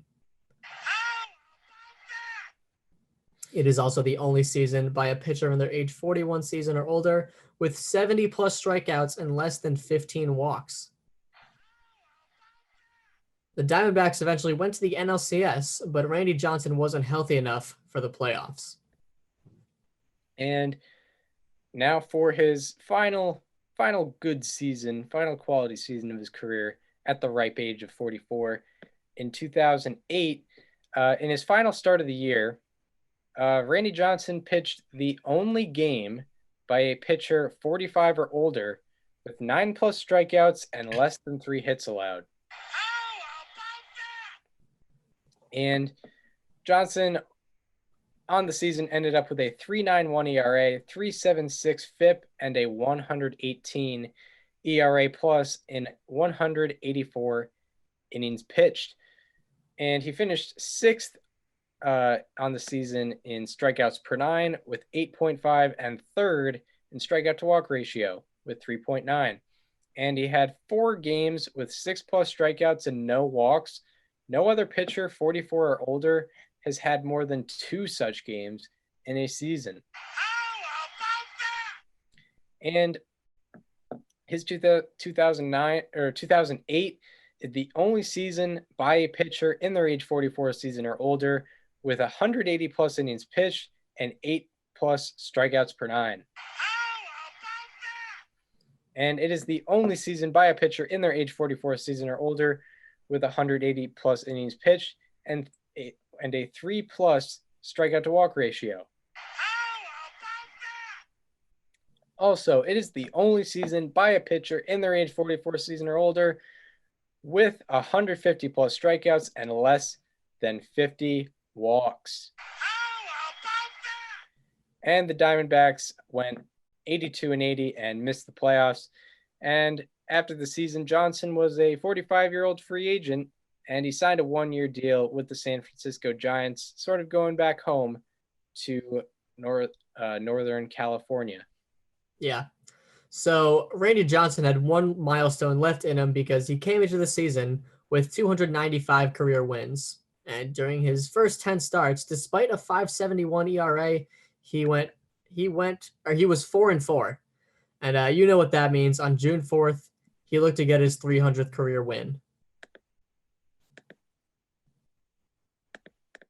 299 and 164 against the Montreal Washington franchise. He's 4-3 with a 2.99 ERA, the franchise that signed him to his first professional contract. He's ahead of Alberto Gonzalez. Will the Thrill, Bobby Witt out of the University of Texas, Barry Larkin, Bonds out of Arizona State. And Randy Johnson, after going 3-0 on Adam Dunn, battles back to strike him out. 90-mile-an-hour action there, and it's 0-2 quickly. Kearns has fanned 30 times this year, and Randy Johnson rings him up. 2 strikeouts in the second inning. It's 3-0. I'm getting my work in. Threw it right down Broadway. He crushed it. Home run. No such luck for Zimmerman. AshenSports.com with live game blogs. Oh, look at that play. Emmanuel Burris, a 4-6-3 double play. That was remarkable. Oh, but you're down by a couple, and Manny Acta needs some offense here. Anderson Hernandez off the glove of Randy Johnson. Collects himself, almost throws the ball away, and Ishikawa made a fine play. Here's the big unit. Knocks it down with his glove. And then he makes a terrific feed over to Ishikawa at first base. Watch this. That's a big man. Timber. 6'10". Wow. 45. And still getting it done. He pulls him out. Tim Timmons. And Adam Dunn cannot believe it.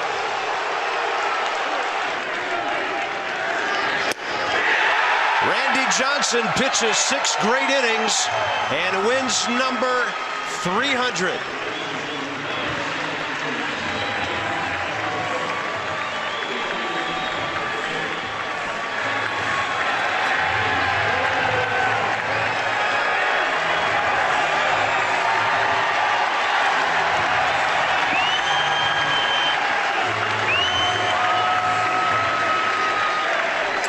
Joined Steve Carlton, Tim Keefe, Christy Mathewson, Gaylord Perry, Warren Spahn, and Mickey Welch. They all won their 300th game wearing a Giants uniform. So Randy Johnson gets his 300th career victory, and he ended up making 6 more starts on the season, then moved to the bullpen and made 5 relief appearances. And his 2009 is the only season by a pitcher in their age 45 season or older with 85 plus strikeouts and less than 40 walks. And after this season, it would be it for Randy Johnson. He retired from his tremendous career in baseball. So now we're going to look into the post-career of Randy Johnson. In 2015, when I was in 8th grade, he was inducted into the Baseball Hall of Fame on his first ballot, on a loaded ballot, might I add, with 97.3% of the vote. After retiring, he went into photojournalism, and his About Me page on his website says, quote, "My career as a Major League Baseball pitcher has been well documented, but what is not well known is my passion for photography, which began when I studied photojournalism at the University of Southern California from 1983 to 85. Baseball became my occupation for 2 decades, but my love of photography never left. Following my 2010 retirement, I was able to focus my attention back to this passion. Thanks to the people I got to meet during my baseball career, I've been fortunate to have unique opportunities in photography. I've gotten to talk and learn from some of the best photographers in different fields. My world travels have allowed me to capture various rarities, from the beauty of many African safaris to motorsports to multiple major music artists. Along the way, my work has been featured in publications such as Rolling Stone, Spin, and Metal Hammer. My concert photography has even found its way into tour programs, posters, books, and websites. Photography has taken me on an amazing journey, but it's only just beginning. I look forward to visiting many places I've never been, shooting things I've never seen, and getting better each and every day." And with this passion, he's made multiple trips to visit troops in Afghanistan, and he's raised over $1 million for cystic fibrosis charities, that's called using your platform for good. Last I checked. Mm-hmm. So now we're going to get into some of the all-time ranks for Randy Johnson. His 5 Cy Young Awards are the second most ever, second to Roger Clemens with 7. His 9 seasons leading the league in strikeouts are the third most amount of seasons in baseball history, and his 6 seasons leading the league in hits per 9, 7 leading in BWAR, and 9 times leading in Ks per 9 are the second most in baseball history. 24th in career ERA plus with a 135, 22nd in wins with 303, 9th in pitcher BWAR, 5th in pitcher FWAR, 4th in Ks per 9 with 10.6, and 2nd in strikeouts with 4,875. He was rather close to the 5,000 strikeout mark. Yeah. Also, among lefties, he is 6th in ERA plus, 5th in wins, 2nd in pitcher BWAR, 2nd in Ks per 9, 1st in FWAR, and 1st in strikeouts. His ERA plus ranks 6th among pitchers with 4,000 plus innings pitched, and he is the all-time leader in Ks per 9 among pitchers with 2,500 plus innings pitched. Yes. Shout out to I believe Max Scherzer, Yu Darvish, and Chris Sale for qualifying for the career strikeouts per 9 record. But they have not. Yu Darvish, the all-time leader with 11.1, I believe. That's called the evolution of baseball. Gotta love it. But Johnson, no one has reached. None of them will get to 4,000 innings. I'm pretty sure that's pretty safe to say. They're all. I mean, especially with Sale's injury problems, Scherzer's age, and Darvish. He's kind of flip-flopping around, and he's in an organization with a really good bullpen now. So yeah.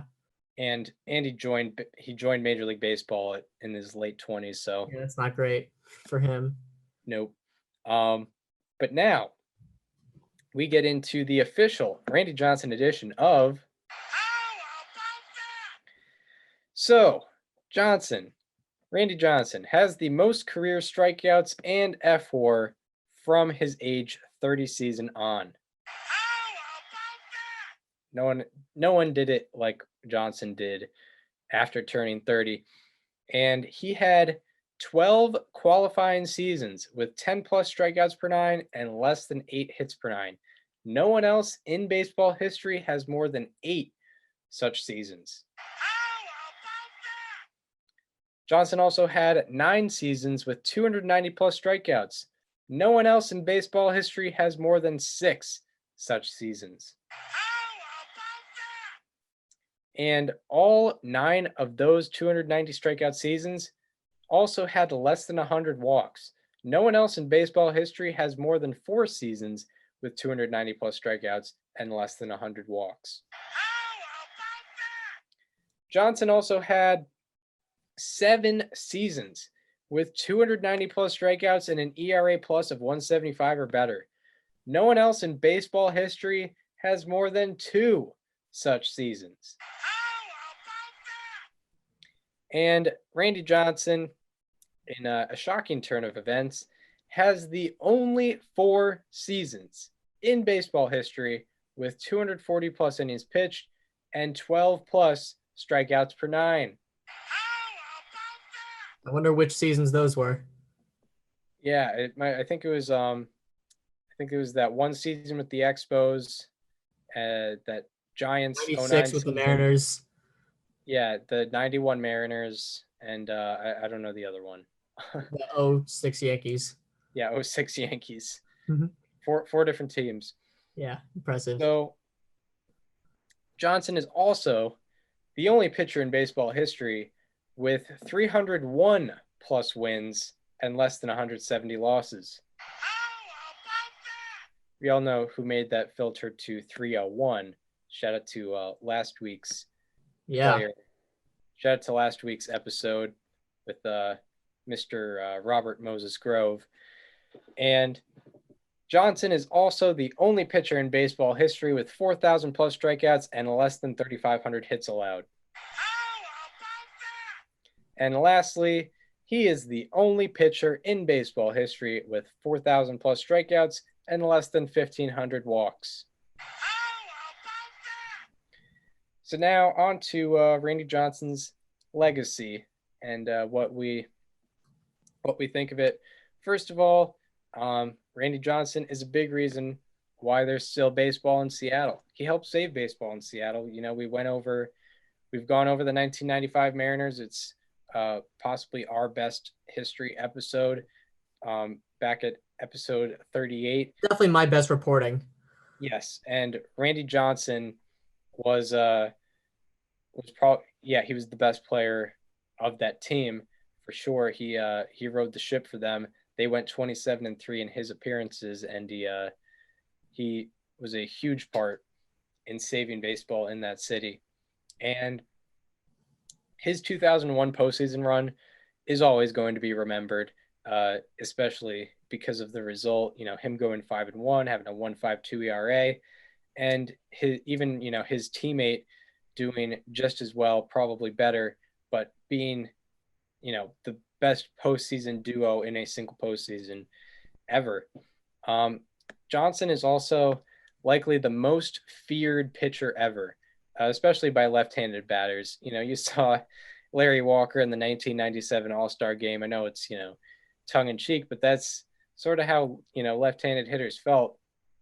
You've got a 6'10", guy throwing 100 with three-quarter arm action. It's terrifying, very terrifying. So that's what he will always be remembered for, is the intimidation factor, because no one really had the intimidation factor like Randy Johnson did. And there's a solid argument that Randy Johnson 1999 to 2002 run is the greatest 4-year stretch by a pitcher in baseball history. I went over it. At the end of his 2002 season. No one, I went through the great 4-year stretches of history. No one really did it. No one had as much wins above replacement as Randy Johnson did. And it's, definitely like one of the great of all time. It's very debatable of who has the greatest 4-year stretch of all time, but Randy Johnson might take the cake. And lastly, in terms of his legacy, there is an argument for him being the greatest left-handed pitcher of all time, and no doubt he is the greatest left-handed pitcher of the integration era since, after World War II. In the past 75 years, he was the greatest left-handed pitcher of all time, definitely most dominant. It's no doubt about it. Statistically, eye test wise, best to ever do it, in the past 75 years among left-handed pitchers. So that's what I have on Randy Johnson. You kind of nailed all that. Obviously I have a bias and my passion for the 95 Mariners, so that certainly has a place in my heart. Randy Johnson pretty much carried that entire rotation. You look at the other starting pitchers that were in that rotation along with Randy Johnson, he was on his own pedestal, and it wasn't even close. Everyone was just looking up towards him. So he was pretty much the definition of carrying a rotation. I don't think anyone has ever done that more than he did in 95. Obviously, you look at his 01, his 99 to 02 with the Diamondbacks. He brought a franchise to relevance, really. That was a franchise that just needed to be put on the map, and Randy Johnson did that even when they were struggling. He kept them relevant. So I think those are some huge factors as well. Yeah, I guess one thing I forgot to mention as you bring that up, the franchise has only been around for 23 years. Mm-hmm. Greatest Diamondback of all time, even though he only pitched there for 6 years. Definitely the greatest Diamondback of all time. What he was able to do. 4 Cy Young, and still the best Mariners pitcher of all time. Yeah, exactly. Best Mariners pitcher of all time. I guess. Maybe there's an argument for Felix Hernandez, because he's spent his whole career there. But best guy to pitch in Seattle for sure. Yes. And yeah, he was definitely the first great Mariners pitcher. He helped put 2 franchises on the map. When the Tampa Bay Rays got started, they were like, all right, we'll get Wade Boggs so people watch our team. We'll get his 3,000th hit, but like we still won't be good.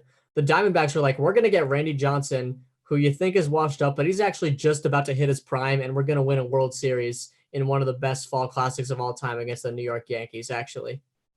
Yeah, like exactly.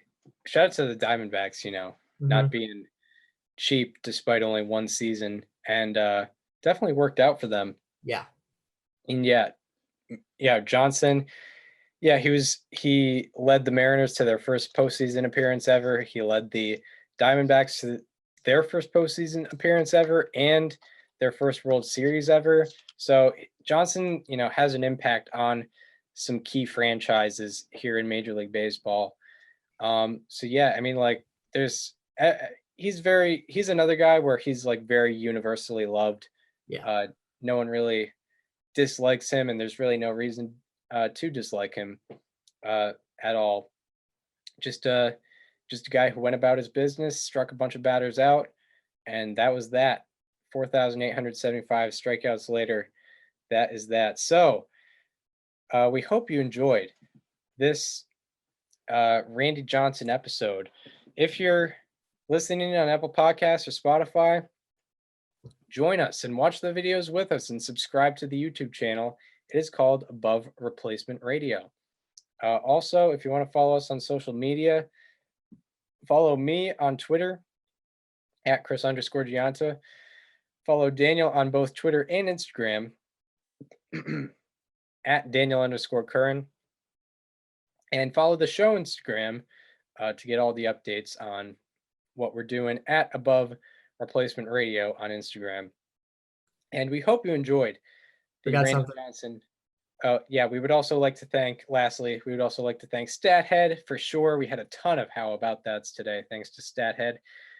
We'd also like to thank Fangraphs, Society of American Baseball Research, of course, and MLB on YouTube for sure for making all of this possible. And we hope you enjoyed the Randy Johnson part of the episode. And we hope to see you tomorrow, where we are going to be talking about the 2008 Tampa Bay Rays.